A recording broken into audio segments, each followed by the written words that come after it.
Hey everybody, Jake here from Bearded Gear, and it's full review time. This is the Liong Mah Field Duty, and it was loaned to me by Kyle, DTOM Knives And Gear, who you will find linked down below. Kyle is one of my best friends, and I appreciate him in more ways than just sending me this, but I appreciate him sending me this to check out, especially because this is one of his favorite knives, so I know he misses it, and I need to wrap this up so I can get it sent back to him. So much like in my unboxing and first impressions of this knife, let me state right now, I don't care to make any comments on the current ongoing Liong Mah Fuller fanatic drama. All that I've said all along is I think it probably shouldn't be as public as it is. Seems like something they should be figuring out in some kind of official capacity, whether that's legal or otherwise. I'm not friends with either of them. It is what it is. That's going on. Let's leave it there. I'm going to talk about this knife for what it is and review it on its own merits at the moment. So let's go ahead and do that. This is the Field Duty, not to be confused with the Field Duty EDC, which is a slightly different construction and a smaller size version of this same silhouette, if you will. Same knife design, just different build and different size. This one is a big boy. It's a 3 3/4 inch blade and a nice, probably 4.5, maybe even 5-inch handle. It's big, and especially with this forward choil, it feels super large because you've just got so much room all over this thing. But I don't mind it particularly. As much as I'm not like, I'm all about big knives all the time. There's some people who like, that's their thing. More power to you. I don't know. I tend to be more, I play more in like the mid-size range a lot of the time. But there are some big knives that I really appreciate and like. So I'm not opposed to carrying them, not opposed to using them. And this has been no different. I've actually quite enjoyed it. So the build on this one is a bolster lock. You've got this shredded carbon, forged carbon, whatever you want to call that. Back here, you've got a titanium bolster. And then on the lock side, you can see it's a bolster lock. So kind of like a frame lock, kind of like a liner lock. That liner becomes a frame lock basically up here. Is the way that works. You've got a pocket clip here made out of titanium with a ceramic ball set into it, which is what is sitting up against the scale there. That's also going into the end of the knife with a screw back here, which is a little bit atypical. Not the most conventional way to do a pocket clip, but you see it done, and it does make it quite deep carry, which I appreciate. We've got a blade in M390, and it is a big one with a very tall flat grind, and yeah, it makes it quite thin and quite slicey. So we're going to talk about that as well. But nice big M390 blade, cool carbon fiber, titanium backspacer, which I don't think I mentioned. It's got this cool kind of groove in it. You do have a lanyard pin back here, which I'll never use, but maybe someone will. Yeah, so really nice build, very nice specs on this knife, and these are Riat built. I think most of Liong Mah's knives, if not all, are Riat built, and Riat does phenomenal work. Riat is who myself and my partner Ryan have chosen for our loved concepts, Avant, which is coming out soon. And oh man, I'm just noticing literally right now as I'm starting to film this that this is way off center and loose. Hold on, pause. I'm gonna grab a Torx wrench. All right, we're back on center. Just a little T8 quick quarter turn, and we're money again. So anyways, what was I saying? Riat is great. I'm using them. If you look across my channel, across time, just about every single Riat built knife that I've ever reviewed, I've had nothing but good things to say about the build quality. Even before I knew that I was even designing a knife. That aside, I've always really liked Riat's knives. They build fantastic knives. They do great work. They're good at grinding. They're good at fit and finish. They do good work. So this is my first real hands-on experience for anything more than a couple moments with a Liong Mah knife. And yeah, same thing. Riat did a great job here. So the fit and finish is great. The design, I like in a lot of ways. I really like the blade shape and the blade height. I love how tall that full flat grind is, how slicey this blade is because of it. I love that it's a hole for deployment. That's my favorite. I like bolster locks a lot. I think it looks great, functions great. I think the material selection is really nice. I think the overall size and kind of scope of the knife, the proportions are all just about right. I like the size of the choil. I like the size of the rest of the grip. I like the angles that we're playing with here everywhere. I think it's pretty good. I don't think it's like a crazy exciting looking knife, but I think it is also pretty attractive. I do think it looks pretty good. And yeah, so let's just kind of go down the line. We'll talk ergos, action, carry, cutting. Maybe not in that order. Maybe in that order. We'll see. But we'll go through one by one. Let's start with ergos. And I have the same gripe, frankly, that I did in my first impressions. And we'll talk about that in a second. Other than that main gripe, which we're going to get to, the ergos on here are phenomenal. I love it, love it, love it. Very neutral handle shape. So back here, choked back, it's just super comfortable. There's jimping up here, which isn't too aggressive, doesn't really bother me. In fact, I'm totally fine with this jimping. I like that. I love that in this grip, I kind of get the most reach with the knife, if you will, and it works. But then I've got this choil where I can choke up and get a lot more control over the blade, and this is where the knife really shines ergonomically for me. This choil works fantastically for my hand. It's just stupid comfortable. It's also comfortable in a reverse grip, which is nice. Sorry, that's a draw cut. It's comfortable in a draw cut. It's comfortable in a reverse grip. Comfortable in a reverse grip draw cut.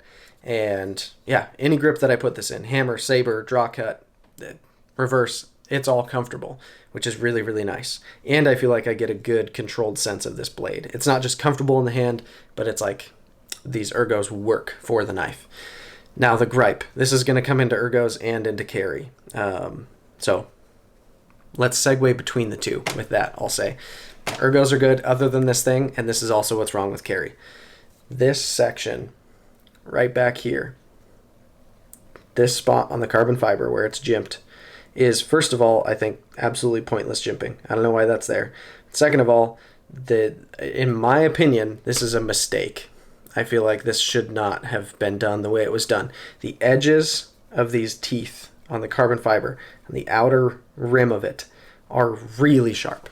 And it's not even just like annoyingly so. I guess it is just annoying. It hasn't like cut me or anything.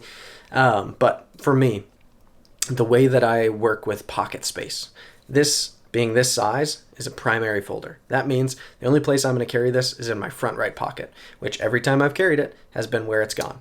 Now, one of the first times that I carried it in my front right pocket, I also had my wallet in that pocket because that's where my wallet goes.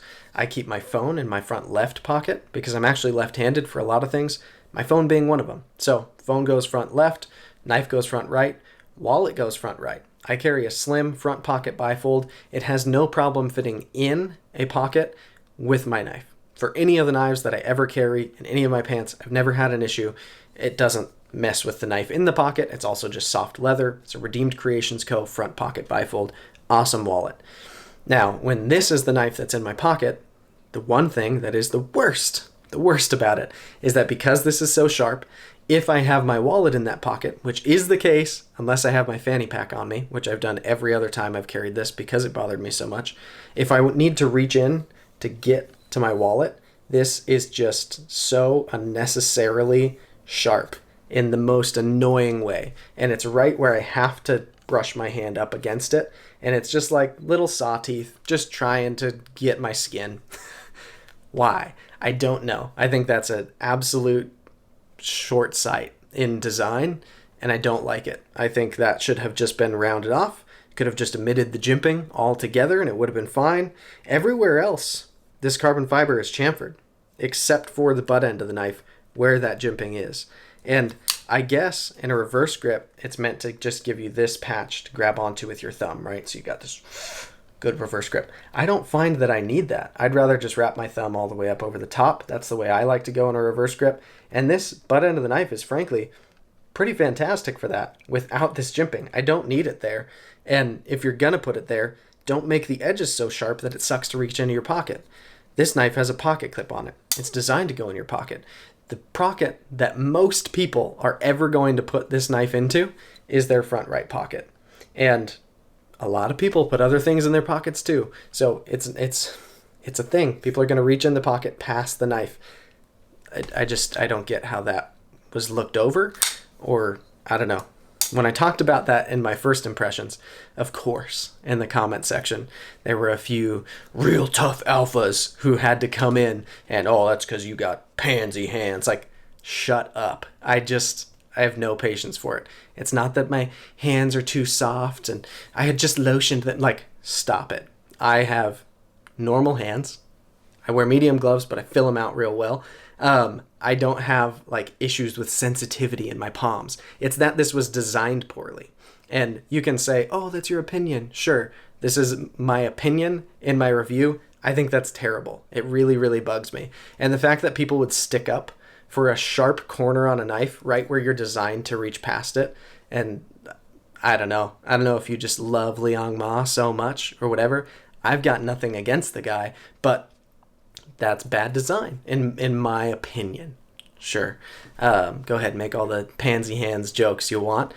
That's not the case. It's that this is bad design. And no other knife in my collection or that I've ever reviewed has had, if it's been this problem at all, it's been so much less severe that it now seems really insignificant on anything else. It's just sharp there. And yeah, I don't know. Does it ruin the knife for me? No. What it's meant is the times when I've carried this, I have just also carried a fanny pack, which I've put my wallet in. And I carry my fanny pack crossbody most of the time, keep my wallet in there. I do that a lot anyways. That's fine. But it does make me not want to own this knife. If I'm being totally honest, I would much rather try the EDC version because I think it doesn't have that. I'd maybe try the KUF. I'd try some of his other designs. I think some of his other designs look really nice, and I've heard great things. But this one, for me, I probably wouldn't own. That said, let's continue with the review, because everything else basically about this knife is quite nice. And maybe you're somebody who never puts something in the same pocket as your knife, and you just think I'm an idiot for even bringing that up. Like, who would carry something? That may be you. So let's continue. Carry-wise, other than that thing, it's great.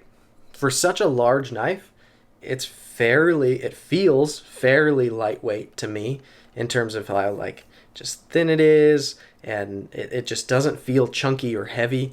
The pocket clip carries quite deep. I love this pocket clip in terms of the way it functions. It's got good retention, goes in and out of the pocket well. I like the way this knife sits in pocket. I like that there's no flipper tab sticking out to bug your hand, nothing like that. It's pretty big, it's pretty wide, but it feels slim and it feels fairly light, and the pocket clip works great. So carry is really good other than that issue, which we're gonna move along from. So we've talked ergos and we've talked carry. Let's talk cutting. Cutting performance on here is absolutely excellent. Like really, really good. It's got a great blade, an M390. It's going to have awesome edge retention, very well balanced steel. You're not going to have to worry about this rusting or doing anything funky. It's super, super nice. My favorite thing about it absolutely is how tall this flat grind is, because this blade is thin. It's real thin behind the edge, and that just makes it slice super, super well. This knife is not an outdoorsy bruiser folder. It's a big EDC folder. And so I like the fact that they went big on this one, but they didn't take that to mean, oh, because we're going like really large, we have to also make it stupid thick. They didn't do that. They made it nice and thin. It slices really well. This blade is super capable. I like the tip profile. I've everything that I've done with this knife, which it's a loaner. I haven't been crazy with it, but I've opened a lot of packages. I've processed some cardboard with it. I have cut, I think, 2 apples with it. I've done quite a bit, and it is sliced really well. I think the apple is one of my favorite indicators lately to go off of for how a knife slices, because really if a knife slices an apple cleanly and doesn't feel like it's splitting it, but feels like it's slicing it, that's a pretty slicey knife. A lot of pocket knives don't do that. A lot of pocket knives feel more like you're kind of fighting the apple and splitting it than it does like you're slicing it. And this will slice it. It does well in that way. So cutting is really, really good. And then action. Having the hole for deployment, it's really, really nice to middle finger flick. I do find with the size of this hole, it's a little bit bigger than I would prefer. So figuring out where and how to place my finger in it can be a little funky. Like on some knives, you want to use your fingernail, right? And here, if I do it at the bottom of the hole, I like using my nail. But the hole's so large that if I try to do that up here, it just feels not quite as nice. And so when I'm up here, I try to use like the pad of my finger instead.